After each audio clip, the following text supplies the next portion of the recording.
கோர்ட்ல ஒரு திருடன் திருட்டு வழக்குக்காக நிறுத்தப்பட்டிருந்தான். அவங்கிட்ட நீதிபதி, "நீ திரும்ப திரும்ப பிக் பாக்கெட் அடிச்சுட்டு ஜெயிலுக்கு வர்றியே, திருந்தவே மாட்டியா?" கேக்குறாரு. "எத்தனை தடவை திருடினாலும் அதே தண்டனையை தான் கொடுக்குறீங்க, நீங்க சட்டத்தை மாத்த மாட்டீங்களா?" கேட்டான் திருடன். நீதிபதி யோசிச்சாரு. அவனோட கேள்வி நியாயமா பட்டுது. திருடனை சிறைச்சாலைக்கு அழைத்துட்டு போக சொல்லிட்டு திருடரை தனியா அழைச்ச நீதிபதிக்கு சில கட்டளைகளை கொடுத்தாரு. நீதிபதியினுடைய கட்டளைப்படி ஜெயிலரு பாக்கெட் அடிச்ச 10 பேரை திருடனோட ஜெயில்ல வச்சாரு. கிட்ட வந்த ஜெயிலரு, "இந்த அறையில உனக்கு நேரப்படி சோறு கிடையாது. இந்த அறைக்கு பக்கத்துல ஒரு கேண்டீன் இருக்கு. செய்யற வேலைக்கு தினமும் 200 ரூபாய் கூலி.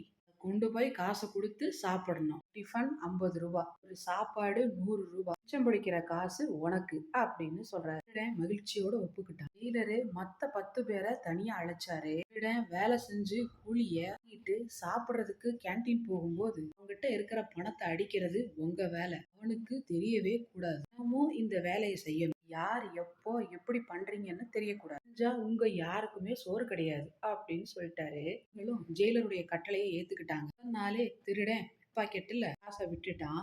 இவ்வளோ கெஞ்சியும் அவனுக்கு இலவசமா உணவு தரல. பசியில அவனை துடிக்க விட்டு கெஞ்சுன்னு கெஞ்ச வச்சு அப்புறம் கொஞ்சமா உணவு கொடுத்தாங்க.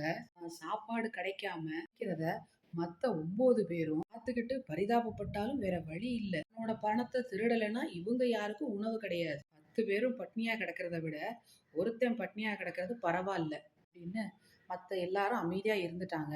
தினமும் இப்படியே போச்சு. தினமும் அவர் எவ்வளோ வேலை செஞ்சு சம்பாதிச்சாலும் அவருக்கு கிடைச்சது உயிர் வாழ்றதுக்கு தேவையான ஒரு சிறிதளவு உணவு தான். விடுதலை ஆகக்கூடிய நாளும் வந்தது.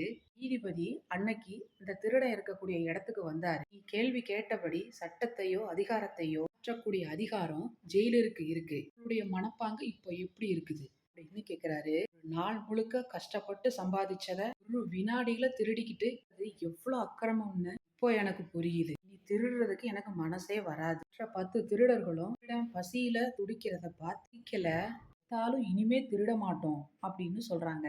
அந்த நீதிபதி, "என்னுடைய குரு திருமூலர் பெருமான் திருமந்திரத்துல ஆட்சி முறை மற்றும் திருக்குறள்ல திருவள்ளுவர் சொன்ன திருக்குறளை இங்க சொல்றாரு. 'காங்கு நாடி செல்லா வண்ணத்தால் தாங்கு ஒறுப்பது வேந்து'.